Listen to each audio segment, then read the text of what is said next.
were so lucky to discover evidence about how the pyramid was built.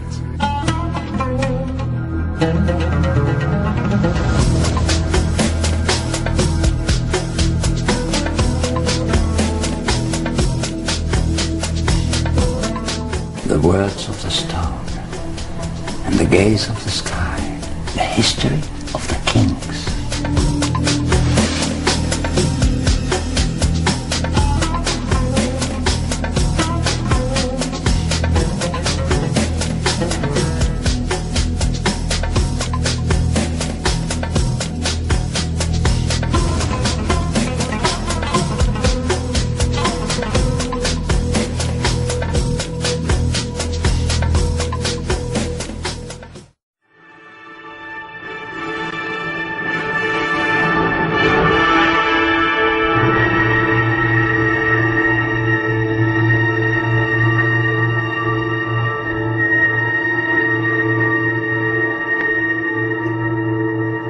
You have come tonight to the most fabulous and celebrated place in the world. Here on the plateau of Gizeh stands forever the mightiest of human achievements. No traveler, emperor, merchant or poet has trodden on these sands and not gasped in awe. The curtain of night is about to rise and disclose the stage on which the drama of a civilization took place. Through the ages, I received many names from the people who came to me in adoration. But the name which has remained with me is that given to me by a Greek traveler, the father of history, Herodotus. He called me Sphinx, as if I were from his land, and that name is now mine. At the foot of such mountains of stone, everything becomes minute and insignificant. Man is an insect. But yet, it was men who built these massive monuments, and the names of pharaohs whose tombs they are have crossed the ages. Their glory has defeated time.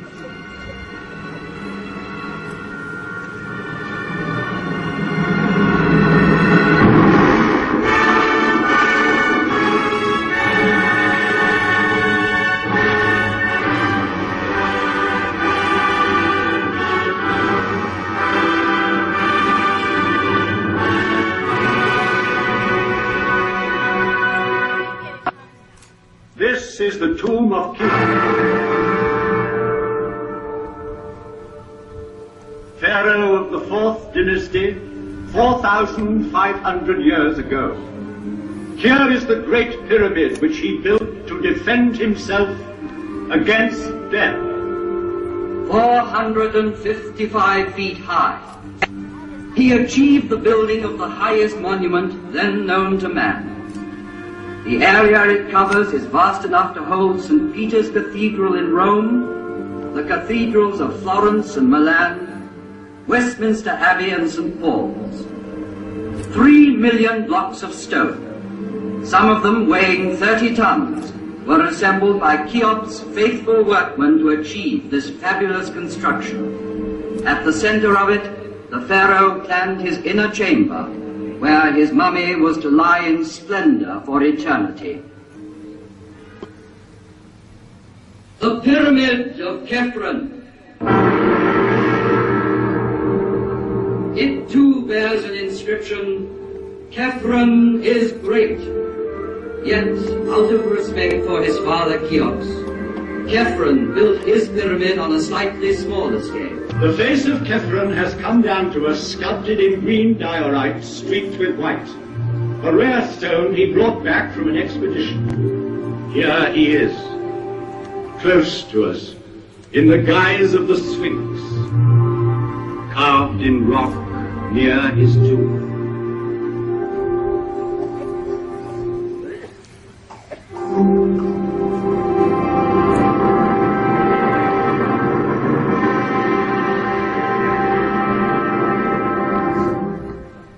Mycerinus.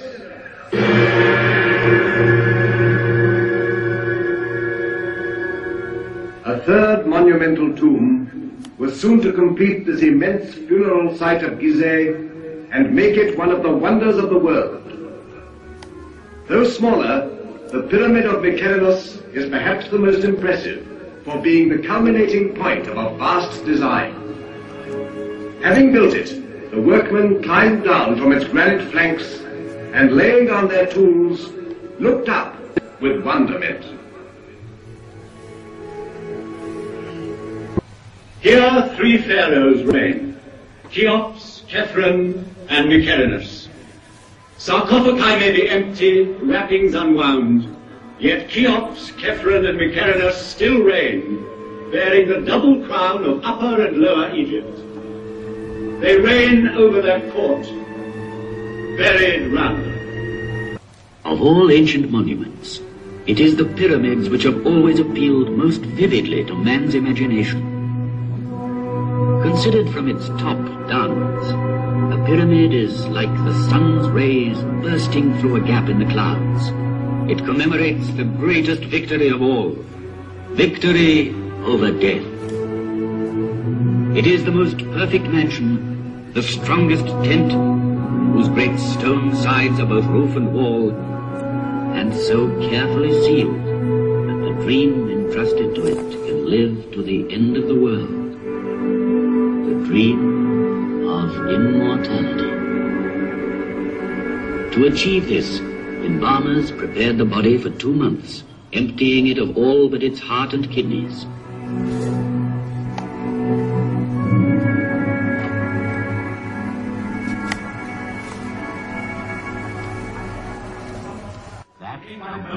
Carried by the flooding of the Nile.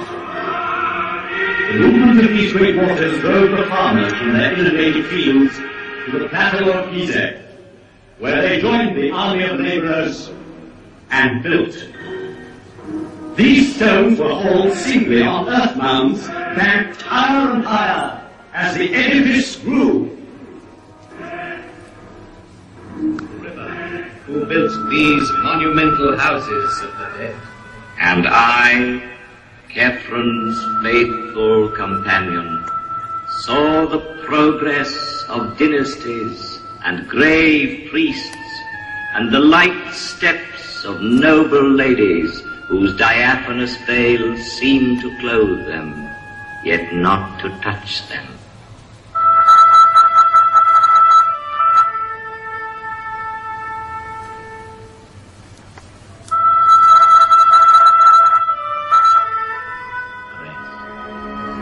Thousands of other suns shall rise again, and man's oldest achievement will remain the highest, the purest. The Nile be praised, for it is the father of all our harvests, all our knowledge, all our architecture, all our strength. The Nile be praised. From its banks came one of the 7 wonders of the world. The Nile be praised, for it bears tomorrow's prosperity and happiness. The Nile, river of hope, from Aswan to the Delta. The Nile, which is not a grave, But a cradle.